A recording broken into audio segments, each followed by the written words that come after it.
pour un nouvel épisode des podcasts Naturo Nutrition. Et aujourd'hui, sujet que je ne pensais pas aborder un jour quand j'ai lancé ces podcasts. J'ai osé retourner en boîte après 18 ans et je vous fais un petit retour. Alors, comment vous dire? Je ne sais même pas par où prendre cet épisode, mais si j'avais une question à vous poser, ce serait, est-ce qu'à un moment, vous n'êtes pas déjà arrivé de vous dire, un jour je vais le faire ou je vais le faire bientôt, et puis finalement il se passe 6 mois, 1 an, 5 ans, 10 ans, voire plus, et puis bah, cette chose-là, vous l'avez jamais faite, elle est tombée totalement aux oubliettes. Et ben moi, les sorties en boîte, c'était ça. Je crois que ça fait.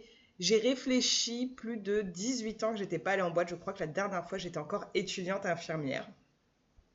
Ça ne me manquait pas vraiment, mais c'est vrai que parfois, quand je voyais passer certaines choses, je me disais, oh, pourquoi pas, ce serait quand même sympa d'y aller au moins une fois, d'y retourner, de voir un peu comment ça a évolué.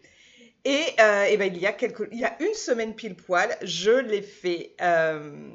Et donc, bien sûr, dans cet épisode, je ne vais pas vous faire un compte-rendu détaillé de ma soirée, je ne vais pas vous parler danse, musique. On va plutôt parler de nous et bah, de ces petits plaisirs qui finalement sont pas si compliqués à réaliser, mais que pourtant on repousse, on repousse, on repousse, et de ce temps qu'on ne s'accorde plus. Alors ça peut être, moi je vais vous parler de ma soirée en boîte, mais ça marche pour tout. Et je vais vous faire un petit bilan de ce que cette soirée m'a appris. Alors, déjà, pour vous remémorer, cette soirée en boîte, elle faisait partie de quelque chose de plus grand. C'était mon premier défi de mes 12 défis avant mes 40 ans, le mini challenge que je me suis lancé à moi-même. Chaque mois, de faire une activité, soit que je n'ai jamais faite, soit que je n'ai pas faite depuis longtemps, pour finalement prendre du temps pour moi, me redécouvrir, découvrir de nouvelles choses. On va dire que ce défi, c'est un peu le cousin éloigné de celui que j'ai fait avant 2026, où là, mon objectif, c'était plutôt d'être vraiment ultra opérationnel, de me challenger, mais presque un peu plus côté professionnel. Là, le but, c'était de me dire, bon, bah voilà, je vais avoir 40 ans, c'est pas du tout la fin de ma vie, au contraire. Et bah, qu'est-ce que je n'ai pas encore fait et que j'aimerais faire et que je me challenge un peu à me dire, allez, je le fais avant mes 40 ans, pas en me disant du tout que ma vie va être terminée dans 12 mois, loin de là, mais juste me dire, bah tiens, est-ce que ce serait pas l'occasion de découvrir des choses, peut-être d'en découvrir qui me plaisent énormément et que bah, du coup je pourrais continuer après, mais en gros partir dans un mood un peu plus découverte de moi-même. Voilà, l'idée, c'était vraiment de remettre un peu de vie dans mon quotidien parce que, bah, comme beaucoup d'entre vous, je travaille beaucoup. J'ai en plus l'auto-entreprise où j'accompagne les autres, j'ai 2 enfants. J'ai en gros des journées à 2000 à l'heure. Et puis, bah, petit à petit, sans m'en rendre compte, j'adore mon quotidien, mais il y a des choses que je laisse de côté parce que pas le temps, parce que machin, parce que truc, parce que bidule. Et puis, bah, finalement, ça tombe à la trappe. Et donc, c'est vrai que quand j'ai décidé de me lancer ce défi, il y avait cette soirée qui passait sur les réseaux sociaux, cette soirée fille, dans un cabaret à Chalon, donc pas du tout de spectacle ni rien, mais vraiment soirée boîte de nuit entre filles. Donc en plus, je me disais c'est vraiment génial par rapport à ce que je souhaite faire, parce que aller dans une boîte classique avec bah, des gens qui allaient avoir 20 ans de moins que moi, peut-être bah, des comportements auxquels je suis plus trop alignée, ça ne me plaisait pas trop. Mais là, c'était vraiment l'occasion parfaite, soirée fille, on était beaucoup, beaucoup, j'en parlerai plus tard. Mais au moins, je m'étais dit, voilà, c'est en plus, je me lance un défi, mais en même temps, c'est quand même plutôt très sécure. Donc voilà, je me suis lancée, je me suis inscrite, j'ai pris mes billets. Et j'ai donc participé à cette soirée Dancing Queen samedi dernier. Euh, alors, j'avais pas des attentes de dingue. Franchement, j'y allais vraiment l'esprit totalement ouvert. Bien sûr, je m'attendais pas à revivre mes 20 ans, danser jusqu'au bout de la nuit, jusqu'à 4 heures du mat, enchaîner avec un Américain merguez, manger assise sur un trottoir. Non, pas du tout. Clairement, déjà, il faut savoir que ces soirées organisées, je trouvais que le concept était génial parce que c'était 19h minuit. Donc, pour moi, qui quand je ne travaille pas la nuit et énormément de mal à tenir longtemps le soir, c'était parfait. Mes attentes, elles étaient simples. Je voulais passer un super bon moment, rire, danser, m'amuser et voilà, faire quelque chose que j'allais pas faire tous les 4 matins. Et voilà, j'avais envie de retrouver un peu cette sensation de légèreté qu'on oublie parfois quand le quotidien, la charge mentale prennent toute la place. Donc cette soirée, c'était samedi dernier. Une organisation vraiment nickel. On est arrivé, voilà, pour ceux qui auraient oublié, samedi dernier, on était en canicule au max. C'est-à-dire, je crois que c'était la journée la plus chaude de toutes les journées de canicule. Donc bon, c'est vrai que l'attente, le temps que ça ouvre, et on était quand même, je crois, à la fin, elle a dit 1500, même si nous, on est arrivé de bonne heure. Bon, l'attente était déjà un peu difficile parce que on était pimpé comme jamais, puis au final, on est arrivé dans la salle, on était dégoulinante comme jamais. Euh,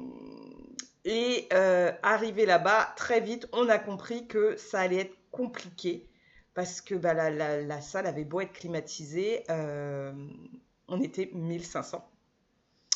Donc, 1500 dans une salle qui essaye de tourner pour climatiser, autant vous dire que on a cuit, j'ai dû perdre 3 fois mon poids en eau. Il y a eu des petits couacs, par exemple, il n'y avait que 2 bars. Donc, je crois qu'à un moment, quand on est parti, le premier verre, on a réussi à aller le chercher rapidement parce qu'on allait le chercher dès qu'on est arrivé. Par contre, le deuxième, je crois qu'il y avait 50 minutes d'attente en fait. En gros, sur le temps que j'ai passé dans la soirée, il y avait 50 minutes en file d'attente pour obtenir à boire. On a, donc voilà quoi, clairement, on a cuit pendant tout ce temps-là. Le temps qu'on a passé là-bas, oui, on était ruisselante, fallait oublier l'idée d'être pimpé. Mais l'avantage, c'est qu'on avait personne à qui plaire, donc ça, c'était parfait. C'est vrai que j'ai vu certaines personnes là-bas et j'aurais pu partir sur le même mood de me dire, bon, génial, j'organise ça et au final, la soirée est ratée. Or, pas du tout. Oui, en effet, on a eu énormément de mal à obtenir des boissons quand on allait au bar. Oui, il a fait très chaud. Oui, on était les unes sur les autres. Mais ça en reste que j'ai passé une méga bonne soirée. Parce que tout simplement, j'avais décidé d'être là, j'avais décidé de m'amuser et que, ouais, il faisait chaud. Enfin, d'un côté, il aurait fait aussi chaud si j'étais au boulot, il aurait fait aussi chaud si j'étais partie faire autre chose. À part chez moi où j'ai la clim, il aurait fait chaud partout. Donc, ouais, clairement, je me suis éclatée. Et j'en suis ressortie en me disant, ouais, il a fait chaud, mais ouais, mais qu'est-ce que c'était génial. Et vraiment, quand j'en ai parlé, tous les gens à qui j'en ai parlé, c'était ce qui ressortait. Ouais, on a galéré à avoir à boire, ouais, on a galéré à avoir des petits fours, ouais, machin, ouais, truc, mais on s'est éclaté. Et au final, je trouve que ça va totalement avec ce que je vous partage au quotidien sur les réseaux sociaux, c'est que les choses n'ont pas besoin d'être parfaites pour être géniales. On cherche souvent à ce que tout soit parfait. Quand on organise un voyage, il faut que le voyage soit parfait. Quand on organise un événement, il faut que l'événement soit parfait. Quand on veut faire quelque chose, il faut que ce soit parfait pour être réussi. Mais au final, quand vous parlez de quelque chose que vous avez vécu, est-ce qu'au final, les moments qui n'ont pas été les plus sources de partage et de rigolade ne sont pas les petites imperfections? Par exemple, moi je me rappelle très bien qu'à mon mariage, mon fils portait ses baskets. Et aujourd'hui, j'en parle avec le sourire. Sur le coup, ça m'a semblé horrible. Mais non, en fait, aujourd'hui, je trouve ça tellement drôle de me dire, voilà, mon petit bouchon, il avait son costume et ses baskets aux pieds. Et cette soirée, oui, elle n'était pas parfaite, mais qu'est-ce que je me suis amusée. Et au final, si j'avais été dans une boîte classique ou quand j'allais en boîte à l'époque, quand on en ressortait, c'était ça, quoi. Souvent, on n'avait pas beaucoup bu parce que à l'époque, on n'avait pas une thune. On était 120 000 là-dedans. On sortait, on puait la sueur. On puait, moi, à l'époque, la clope parce qu'on pouvait encore fumer en boîte. Finalement, c'est ça aussi une soirée en boîte. Et voilà, et ça m'a vraiment fait me dire encore une fois que finalement, les meilleurs souvenirs, c'est ceux qui comportent une part d'imperfection. Et je me dis, quand j'en reparlerai dans 3, 4, 5 ans, je ne parlerai pas de la file d'attente. Dont je me souviendrai, c'est les photos que j'ai prises, les moments que j'ai passés, le fait de faire cette soirée, de prendre ce temps pour moi. et d'avoir fait quelque chose vraiment 100% pour moi. Et ça m'a vraiment donné envie de vous partager ce fait qu'il est important de nourrir sa joie. Vous savez, on entend parfois ce proverbe qui dit tu ne peux pas remplir le bocal des autres si le tien est vide. Et bien là, c'est ça. Après cette soirée, j'ai rempli mon bocal de rire, de bonne humeur, de joie. Et du coup, c'est beaucoup plus facile aujourd'hui pour moi de remplir le bocal des autres que quand on est dans le quotidien, dans la frénésie du quotidien, eh ben, on vide son bocal et on ne le remplit jamais. À partir de là, comment veux-tu partager aux autres autre chose que ton stress si ton bocal est vide de joie et de bonheur? Donc voilà pourquoi j'avais envie de vous faire un retour sur cet événement auquel j'ai participé.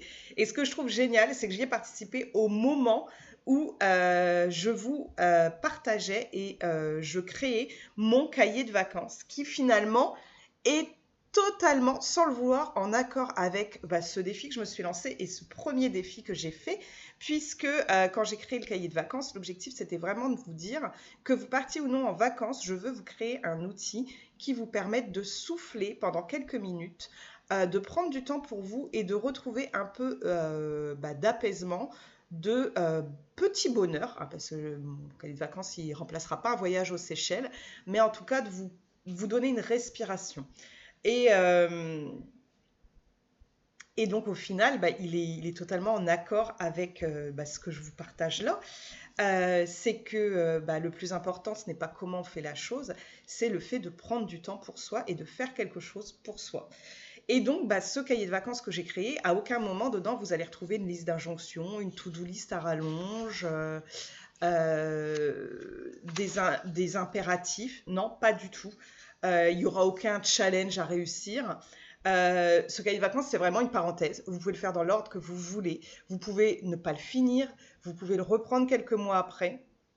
C'est vraiment une invitation à ralentir, à prendre du temps pour vous, à sourire. Vous allez voir dedans, il y a des petites anecdotes drôles, des moments vraiment plus pour vous faire du bien, des coloriages. Vraiment, vous allez retrouver les marqueurs du cahier de vacances, coloriage, quiz, mots fléchés. Pour vous dire que oui, c'est important de surveiller son alimentation, c'est important de faire du sport, c'est important de s'investir dans sa vie professionnelle, mais ne vous oubliez pas. Et si j'avais un message à vous faire passer, c'est ne vous oubliez pas. Et donc, du coup, à partir de là, j'ai envie de vous lancer un défi. Si cette semaine, sans changer toute votre vie, je ne vous demande pas de claquer le PEL et de partir en voyage à l'étranger, mais si vous deviez faire une chose pour vous que vous repoussez, que ce soit de quelques semaines, quelques mois, quelques années, qu'est-ce que ce serait? Moi, je ne vous dis pas ce que je vais faire parce que normalement, je le fais demain. Je ne sais pas quand je vais poster cet épisode, mais normalement, je fais demain mon défi du mois de juillet. Et je préfère vous en parler après. Au cas où, pour une raison X ou Y, je ne le ferai pas, parce que vous voyez, j'ai beau vous partager tout ça. Je sais aussi, je me connais, je sais que s'il y a un impératif qui se rajoute, je vais me dire qu'on n'est qu'au début juillet et que j'ai encore tout le mois pour faire mon défi. Mais je me suis challengée à me dire à moi-même, fais-le demain. Normalement, les astres sont alignés pour que je puisse le faire demain. Mais voilà, vous, si vous deviez faire une chose, ce serait quoi? Danser, faire une balade seule, peut-être aller voir une expo, voilà. Choisissez une chose, même une petite, et essayez de la faire sur la semaine. Et donc voilà ce que j'ai envie de vous partager. Si je devais conclure cet épisode, je vous partagerai cette phrase qui m'accompagne depuis maintenant plusieurs jours. Les plus beaux souvenirs ne partent jamais de moments parfaits. Ce sont souvent ceux où l'on s'est autorisé à vivre. Sur ce, je vous laisse avec cette très jolie phrase. Je vous remercie d'avoir partagé cet épisode avec moi. Si vous voulez me faire un retour, n'hésitez pas. Pour ceux qui sont intéressés par le cahier de vacances, je vous mets le lien dans la description de l'épisode. Si vous avez des questions, vous savez que c'est toujours un plaisir pour moi d'y répondre. Et je vous dis à très vite.